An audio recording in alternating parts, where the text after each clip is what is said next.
Ang pulong sa Dios buhi o nagalihok nga gamhanan. Labi pang mahait kaysa espada nga duhay sulab. Ug mudulot sa gitagbuan sa kalag ug sa espiritu. Sa mga lutahan ug sa mga kauyukan ug mutugkan sa mga hunahuna ug katuyuan sa kasing-kasing.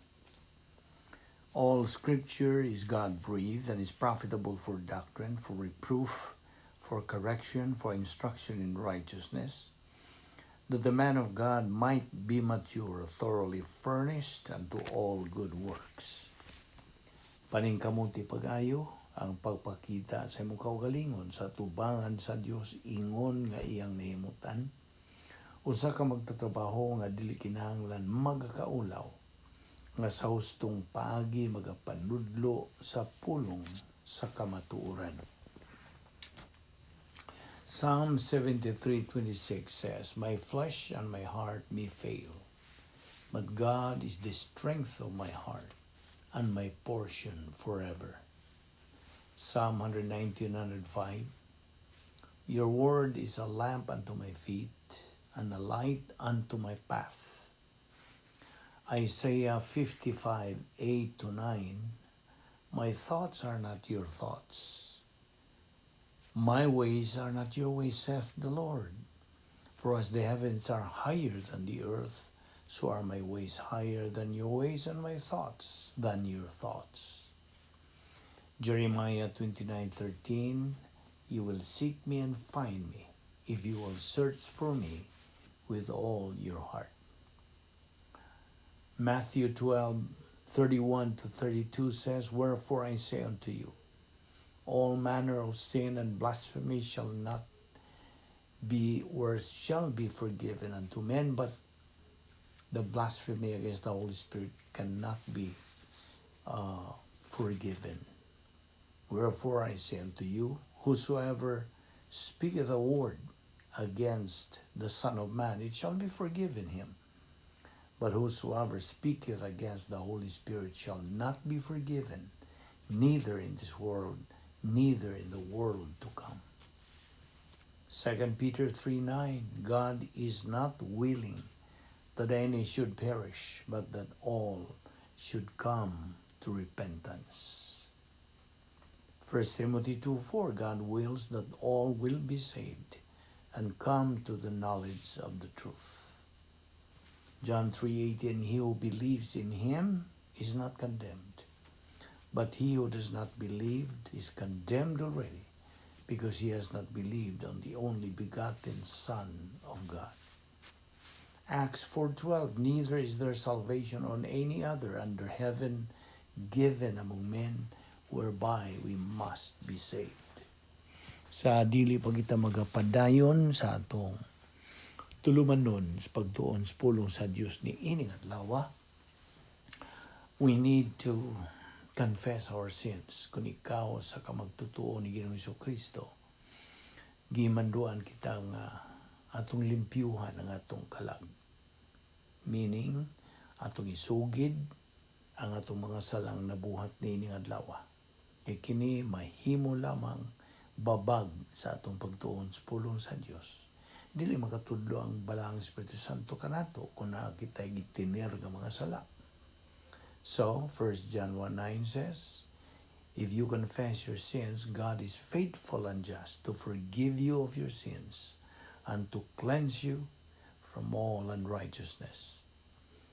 Ang panalang kanimo higala nga wala pa'y kaluwasan, gidapit ka sa paggamit niya ng imong kaugalingong kabuton, free will, sa paghimo og desisyon.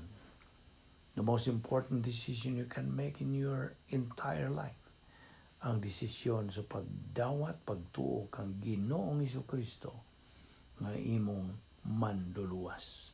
Believe on the Lord Jesus Christ and thou shalt be saved. Mga Buhat, Kapitulo 16, versikulo 31. Busa sa hilom, magampo kita. Let us pray. Ama na mga Diyos, nagapasalamat kami kanimo sa imong pagdala Nausab ka namo ning dapita alang ka sa among pagtuon sa imong pulong through this Bible study pinaagi sa YouTube ubos kini sa Balbido Evangelistic Ministry. Tangtanga mga babag nga ni sa mga naon Diyos aron kami makapunting lamang sa imong igatudlo kanamo ning adlaw. Give us the necessary concentration and focus to the teaching of your word.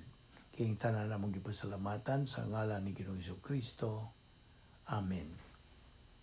Well, mayong adlaw sa tanan, padayon kita sa atong hilisgutan. Gibiyaan nato ang atong gihisgutan bahin sa sa katutoy atong title ni atong miaging panaghisgot nato. Naghisgo kita bahin sa how to live a life pleasing to God. Unsaon to pagkinabuhi sa kinabuhi nga kahimutan sa Dios. Okay? Apan mobalik una kita ni atong gibiyaan bahin sa unique spiritual life of believers in Christ. Okay? Kaya wa pa man ta makahuman atong pagtuki o paghisgot bahin sa mga ganghaan sa divine sphere. The gates of the royal palace. Ato naman kining gisgutan apan agi og labas atong panumduman. There are 8 gates of the palace. Okay? Kay kining mando gud sa Dios. Ato kining reviewhon, okay? Ang mando sa Dios, ang commands of God, sama kini ato kining gitandi sa mga ganghaan that open upon divine assets nga mao'y magabukas niini. Now, ang usa ka magtutuo kinahanglan nga muagi siya niini pinaagi nining maong mga ganghaan and uses his God-given assets. Mugamit siya niini pinaagi sa iyang malahutayon nga pagtuon o pagtuman sa mga mando sa Dios. By consistently learning and obeying God's mandates. Pinaagi sa pagsunod sa Dios nun nga paagi ginganlan natong divine protocol. Now, ang atong pagtuman sa otoridad nga Dios nun o divine authority mao kini magabutang sa gahom sa Dios into effect diha sa kinabuhi sa usa ka magtutuo. Bisan tuon nga hundreds of divine mandates for the royal family katunan nato diya sa bag-ong tugon, New Testament. Kining tanan nga mga mando ato kining giklasifikar, gibahin kini ngadto sa 8 ka mga kategorya. O ato kining tawgong mga kategorya nga mga ganghaan sa of a believer's magnificent invisible palace. Magnificent kining maong palasyo. Okay? Puloy-anan kini nato nga mga magtotoo. Inumdum ka? The Christian way of life is a mental attitude life. Is a system of thinking. So mao na nga kini nagahisgot kita sa mga ganghaan ni ining royal palace nga puloy-anan nato. Kay kining kung nagingon nimo nga kini atong puloy-anan nga ginganlan og operational divine dynasty is a magnificent invisible palace. Okay? So, kining divine dynasty dapit nga may gahom sa Dios. Mao ni ingdong ta nagapalig-on that consolidates God's mandates for the Christian life. Ngadto sa usa ka malahutayon kanang comprehensive system.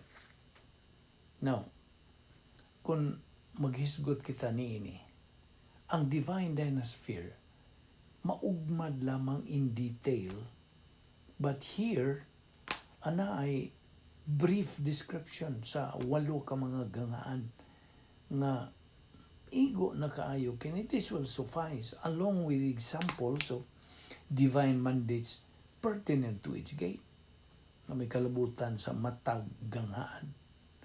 Now, kining maong seksyon nining atong gitun-an mao ni maga-outline sa divide na sphere. The next will fill in the outline, revealing sa inunta dynamics of the believer's palace. Sa diha nga siya, ang usa ka magtotoo mag-atubang og pag-antos. Okay, so as a review again, ang atong hisgutan niini mga gangaan, ang ganghaan nga uno, ganghaan 1, gate 1, gitawag kini og power gate. Ganghaan sa kanang gahom, okay, power gate. Mao kini ang ginganlan og silent, invisible, enabling ministry sa Dios Espiritu Santo. Kay ang omnipotente nga Dios Espiritu Santo mo'y nagasustainer kanatong mga magtotoo. He is the one sustaining us believers. Siya ang nagasupply sa dili kasagaran nga mga pamaagi sa pagtuman ni iniusab nga supernatural Christian way of life. Unique, supernatural, sophisticated, dili kasagaran. Mao na nga ang kalibutan kung maghisgot ta diini, labi ng mga dili magtotoo, of course, ngayon sila ako kasabot niya ng ilang gipanghisgutan. So, ilan ning ang kunon nga binuang, you see.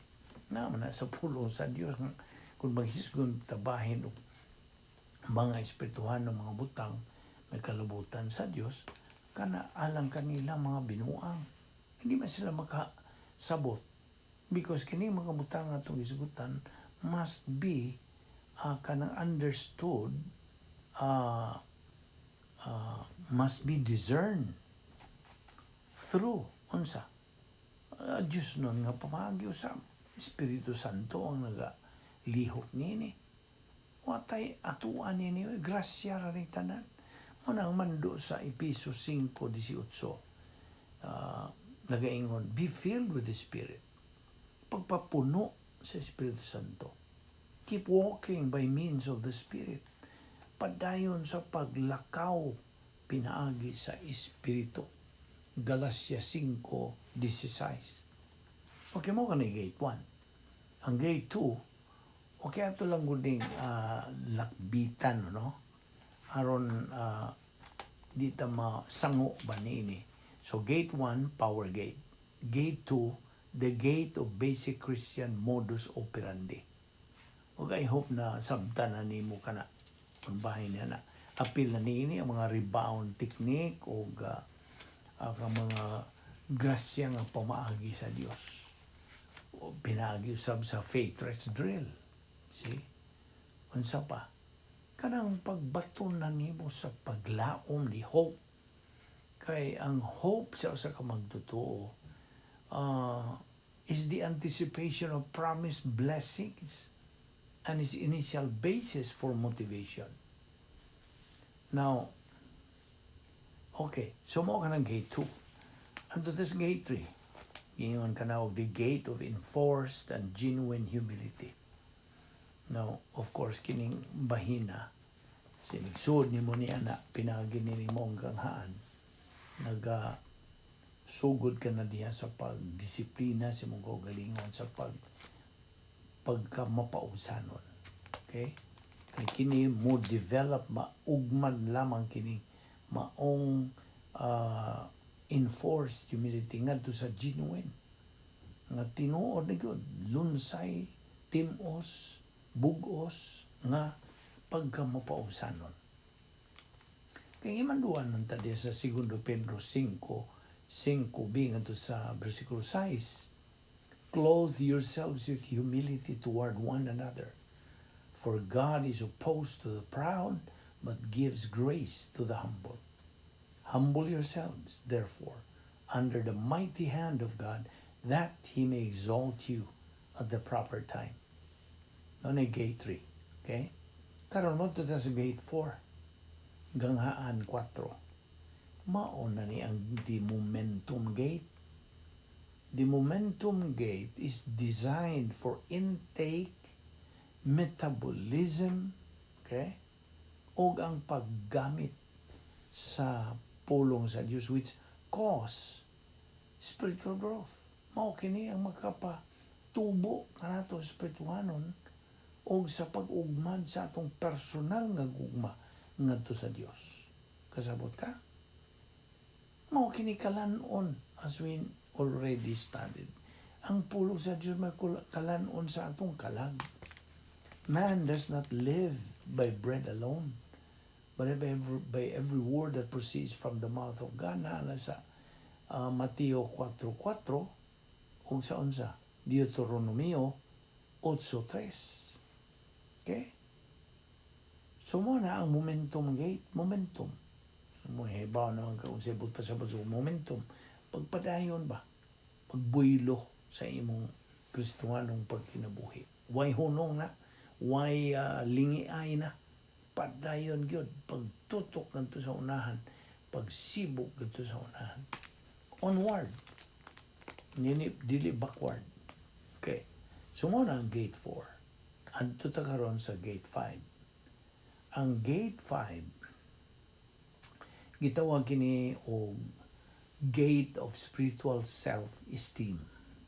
Now, kining maong ganghaan mao ni ang entrance ngadto sa spiritual adulthood. Okay? Mao ni ang agianan ngadto sa ang ginganlan nato espirituhanong pagkahingkod. Okay? Mao man tingali ni Bisaya, hingkod, adult. Okay? Now, of course, naibaw naman ta sa atong gitun-an na sa miagi nga doon ay tulo ka spiritual growth level. Okay? Tulo ka level ang spiritual growth. Ang una, baby believer. Ikaduha, adolescent believer. O ikatulo, unsa? Mature believer. Of course, spirituhanon. So, kining gate 5, the gate of spiritual self-esteem, mo kini ang agianan ngadto sa espirituhanong pagkahingkod. Now, spiritual self-esteem, mo kini ang kalig-on sa kalag, the strength of the soul, nga nagagikan, resulta kini sa atong personal nga gugma ngadto sa Dios. Now, kay ang gugma nato sa Dios, love for God, is the spiritually adult Christian's motivation in life. O kini ang nagadasig sa usa ka Kristohanon nga naa sa iyang espirituhanong paghingkod. Spiritual self-esteem is also the beginning, mao kanay sinugdanan sa imong pag-ambit na sa kalipay sa Dios. It is the beginning of sharing the happiness of God. Sabtag yun na. So mo ka na ang gate 5, the gate of spiritual self-esteem. Iba na magkaunsabot pasabot sa pulong self-esteem. Ang synonym nini is self-worth. Na kay kanang masinati nga unsa. Na kay bili sa imong kaugalingon. Sa tubangan sa Dios. Self-worth. Kay kini espirituhanon na yan itong ipangisgutan. This is what we call spiritual self-esteem. Na unsa may gisulti diya sa Pilipos 1:21. For me, to live is Christ, but to die is gain. O ang corrected translation nini, for me, living is Christ, and dying is advantage. Now, diya sa Marcos 12:30, and you shall love the Lord your God with all your heart, and with all your soul, and with all your mind, and with all your strength. Now, 1 Peter 1:8 po, kini mga supporting verses bahin in gate 5. Though you have not seen him, you love him. And even though you do not see him now, but believe in him, meaning Bible doctrine in the soul, you rejoice with an inexpressible and glorious happiness. Dili nimo matukib o ang himaya sa kalipay nga imo karong na tagamtaman o na sinati. Kaya mo ka na gate 5. Adto na sa gate 6. Ang gate 6, ginganlan kini og the gate of spiritual autonomy. Okay? Now, kining maong ganghaan, mao kini ang kaligunan na nimo sa imong pagbarog, stability sa imong espirituhanong pagkahingkod. Characterized by impersonal love for other people. Kaning impersonal nga gugma nimo nga imong gipakita ngadto sa imong isig ka tawo. Okay? Kaya ang impersonal love of God mao kini ang functional virtue sa espirituhanong hingkod ng Kristohanon ngadto sa iyang isig ka tawo.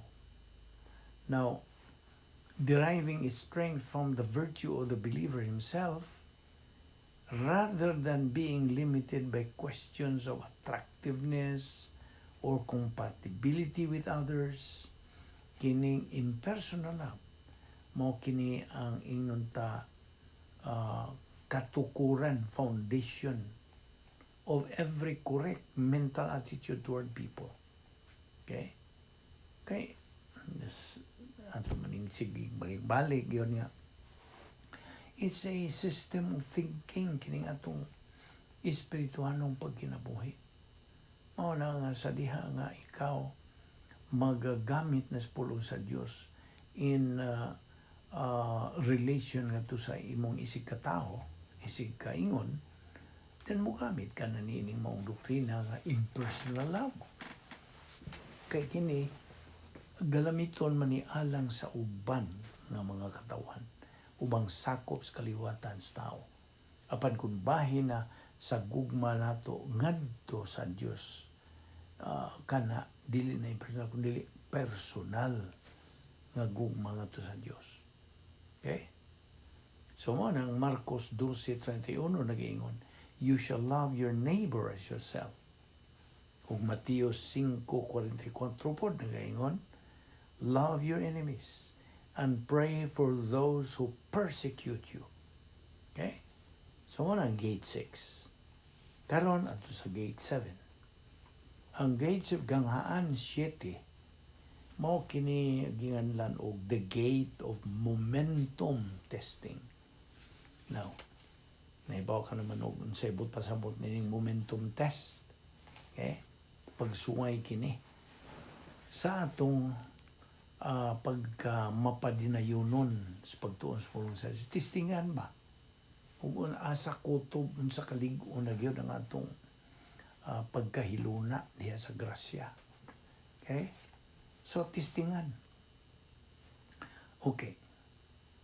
Kining gate of momentum testing, nagalambigit kini og pag-antos nga maoy magapa ingon ta kanang magaganoy nimo, magatod nimo sa imong kanang pagsibog kanto sa unahan. This accelerates your advance gikan sa espirituhanong autonomy natong gisgutan a while ago ngadto sa espirituhanong paghamtong na. This involves suffering that accelerates your advance from spiritual autonomy to spiritual maturity. Kini gate 7, mao kini usa sa mga kategorya of suffering for blessing. Now, diha sa Filipos 3:14-15, listo diha abri sa imong Biblia kay mao kini ang mga references bahin ni mga gates nga atong gisgutan. Okay? Diha sa Pilipos 3:14-15 nagaingon kini. I press on toward the goal for the prize of that upward call from God in Christ Jesus. Therefore, as many as are spiritual adults, let us keep on thinking this. The aggressive mental attitude to continue advancing spiritually under pressure. Now, press on toward the goal. Padayon gyud sa kanang uswag, padayon sa pagsibog ngadto sunahan. For the prize, kay naay nagahuwat nga ganti of that upward call from God in Christ Jesus. So mao kaniya nga tong tumong. Nigsod na ito niya ng mong gate 7, gate of momentum testing. Kini momentum testing. Pagsuway kini lagi sa atong kaligunan sa atong baruganan. Okay? O kita na ibaw naman pila kining momentum test.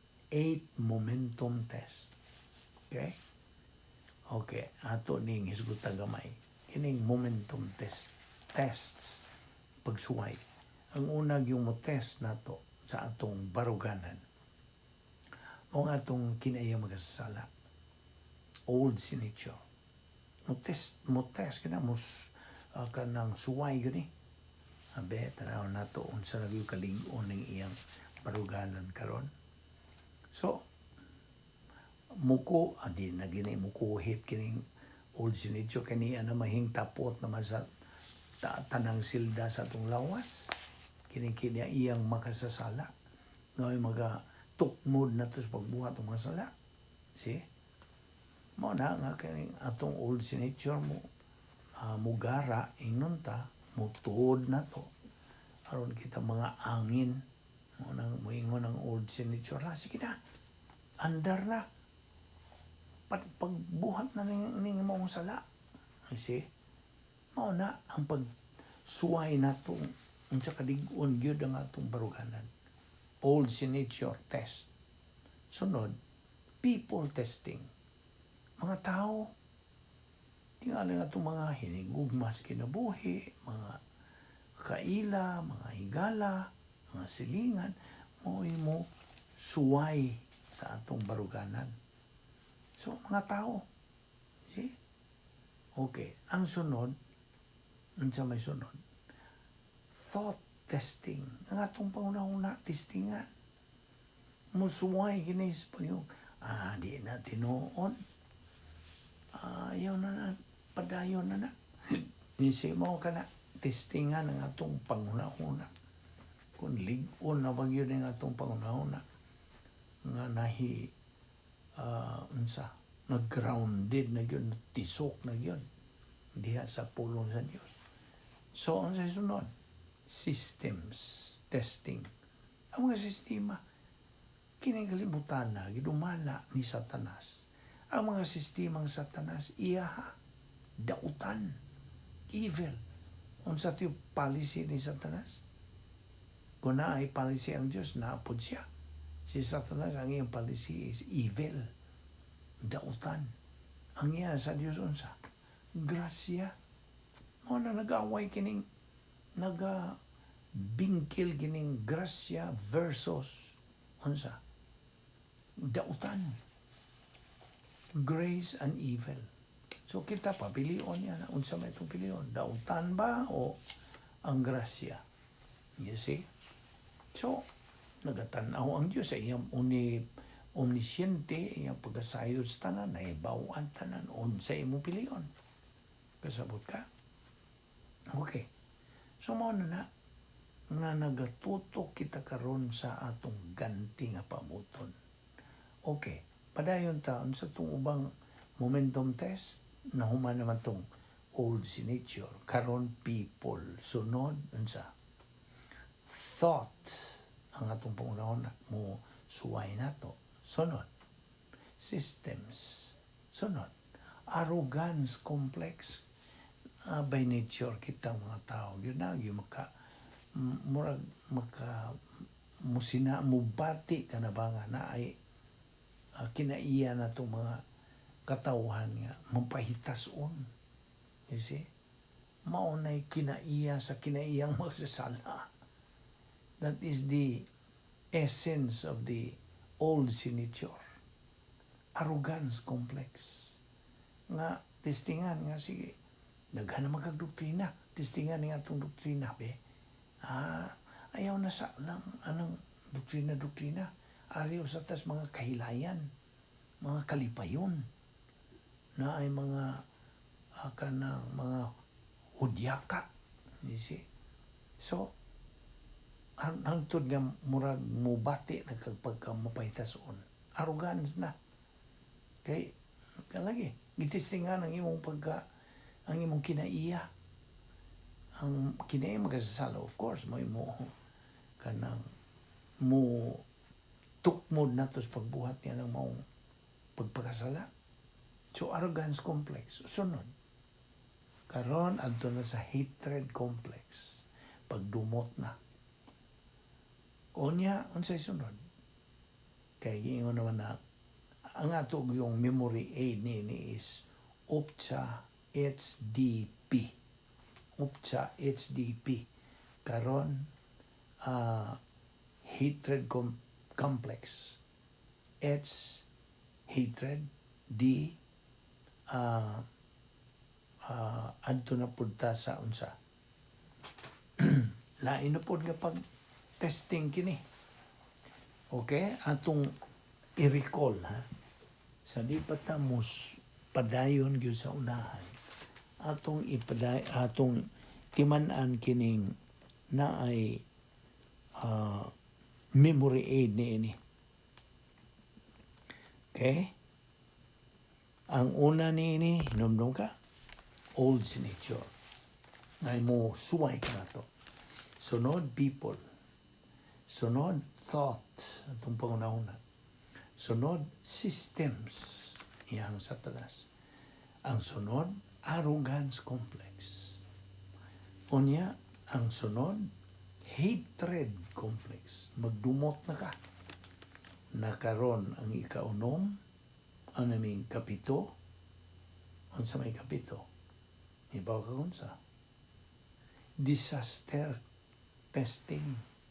Testing ang pinagi sa pag-unsa. Hatag ka na itong disaster sa atong kinabuhi. Mubarog papagyuta na. Testingan yun. Muna ikapito. Disaster. O ang ika-unsa. 8. The 8th momentum test. Muna kinagrabihan na pagsuway. Ang prosperity test.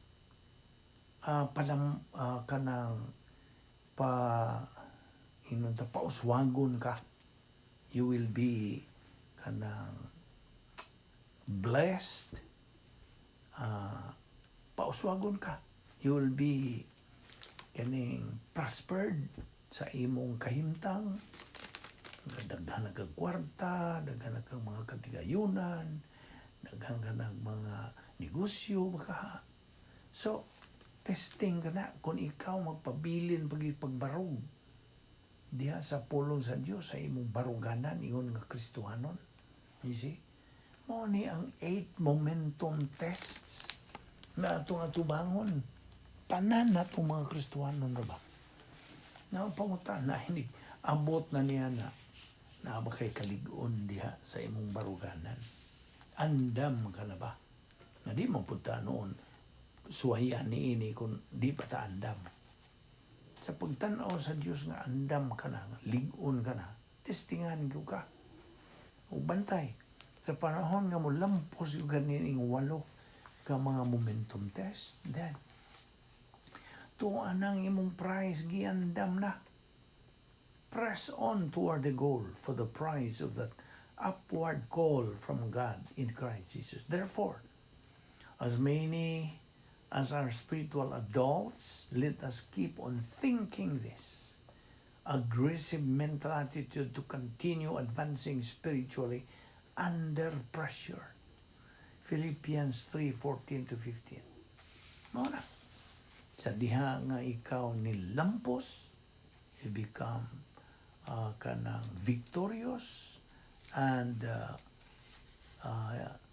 you are a winner. Na, mo na. Mauna ni ang gate 8, ganghaan 8. Okay? Gate 8 is the winner's gate. Mo na ni ganghaan sa mga mananaog. And it is the gate of spiritual maturity. Nagkakabot na ta spiritualong pagkahamtong. O kini, ginganlan kini as the most advanced level of spiritual adulthood. Nga diin, ang Diyos na himaya na, in which God is glorified, ug ang magtutuo unsa panalangina na to the maximum under all circumstances, whether prosperity or adversity. Kay kining maong magtutuo nga hingkod nga naa na siya inner happiness, sulod nun nga kalipay, o kini na estabilisar na kini, naligo na kayo kini, completely established in spiritual maturity. You see, diha sa Juan 15:10 nga 11, ang sa gisulti diha, if you keep my mandates, you will reside in the sphere of my love. Unsa man ning pasabot? Sphere of my love. Mao ni ang operational divine sphere. Okay? Just as I, buot pasabot ni pagka tao ni Ginoong Kristo, siyang pagkatawhanon, the humanity of Christ, have fulfilled the mandates of my Father. Imo nang natuman ang mga mando sa Amahan, who created the divine. Siya may nagtukod nini, nagamugna nini mong divine sphere. Ang Diyos. And I reside in the sphere of His love. Mao ni ang pamulong ni Ginoong Kristo. Kung balikon, if you keep my mandates, kaniya ni Ginoong Kristo, you will reside in the sphere of my love. Mao na ang divine sphere. Just as I, ang pagka-tao ni Ginoong Kristo, have fulfilled the mandates of my Father. Nagatuman man gyud si Ginoong Kristo. Siya ang una mo, bato gitawag na itong iyang divine sphere as diyon sa prototype ang iya. Ang atua karon sa panahon sa simbahan is operational divine sphere. So padayon, and I reside in the sphere of His love, kani atol sa iyang unang pag-anhi dinhi. During His first advent, Christ lived in the prototype of the divine sphere. Padayon sa maong bersikulo, I have taught you these things. Ako kamong gitudloan ni ining mga butanga, that my happiness might be in you. Nga akong kalipay maanaw sab kaninyo, and that your happiness might be completed. Ang inyong kalipay mahingpit unta, might be completed, meaning spiritual maturity. So, sa diha nga ang Espiritu Santo mubutang na kanato diha sa palasyo sa divine sphere, royal palace, ang Diyos nga Amahan intended us to live there. Na, kita nimo, mao gini kabubuton sa Diyos na kita magapuyo niya ng maong operational divine sphere, not to get out of fellowship with Him, nga dili kita mahigawas sa atong pagkingabitay gikan kaniya pinagi sa pagbuhat ng sala, o mao na nga inigbuhat nato sa sala, we move into the dungeon of Satan's counterfeit systems. You see, ang ibaw ka kini Satanas, ang iyang yung objective, iyang tumong, is to use mankind to prove his own superiority over God. Kasabot ka? Mao ni ang tumong nga gamiton ang katawhan, mankind, sa kanang pakitag pruiba pag matuod sa iyang kaugalingong pagka mulabaw ba siya sa Diyos to prove his own superiority over God. Now, kay kini kung mga giyon tag multifaceted nga policy sa kanang kaaway sa Dios nga si Satanas, for achieving this goal gitawag kini og cosmic system. Okay? Now his diverse tactics express one strategy which either encourages human arrogance or sponsors human antagonism to God. Mo nang iyang diverse tactics naga padayag sa iyang strategiya which either encourages human arrogance or sponsors human antagonism to God. So, mo na nga ang kita nga mga sakop sa rianong panimangay sa Dios because we are spiritual royalty regardless of where we live. Oy pili gini. Ang atong kaluwasan is eternally secure. Our salvation is eternally secure.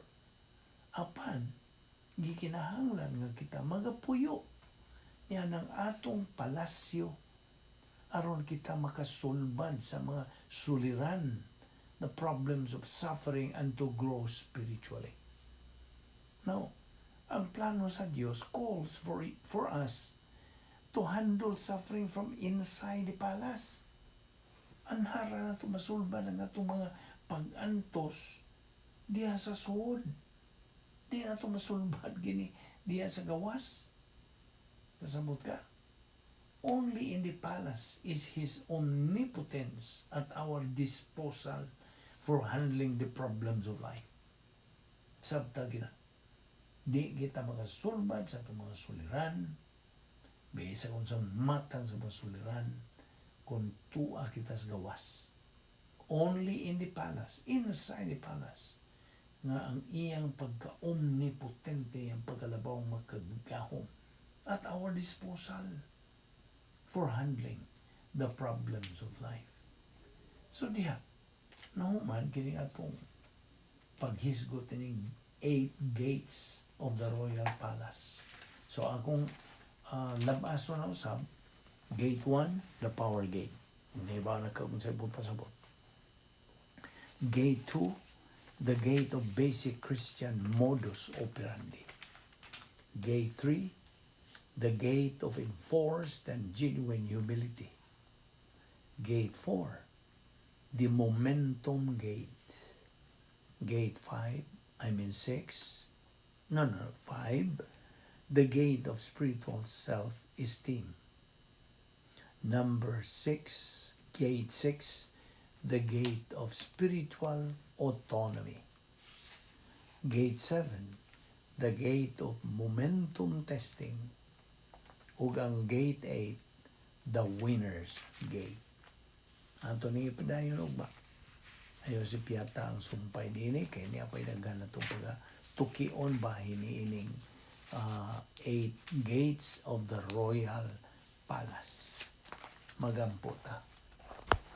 Amahan namong langit no, nagapasalamat kami kanimo sa imong palamdag ka na mo, dugang sa imong kamaturan, bahin ining among hilisgutan sa 8 kaganghaan sa harianong palasyo nga imong gitagana kanamo. Salamat o Dios, sinaot nga kini among barugan gayon, among gamiton kini sa mga laudang panginabuhi. Ang mga punto sa doktrina nga among itunan. Salamat sa Balang Espiritu Santo nga nagapadayag pagpatinaw kanamo niini. Grasya kining tanan o Dios, kining among Bible study through the YouTube ubos sa Balbido Evangelistic Ministry. Bani kami o Diyos ang pagbugbuhag ni adlaw, ilikay kami sa mga kabilinggan, dada kami pagbalik ni napita, ugma, aron kami magapadayon sa pagsibog sa unahan, ingon nga imong mga anak, nga magmalampuson sa among Kristohanong pagkinabuhi, pinagi lamang sa pagahom sa Espiritu Santo. Kining tanan namong gipasalamatan sa ngalan ni Ginoong Hesukristo. Amen.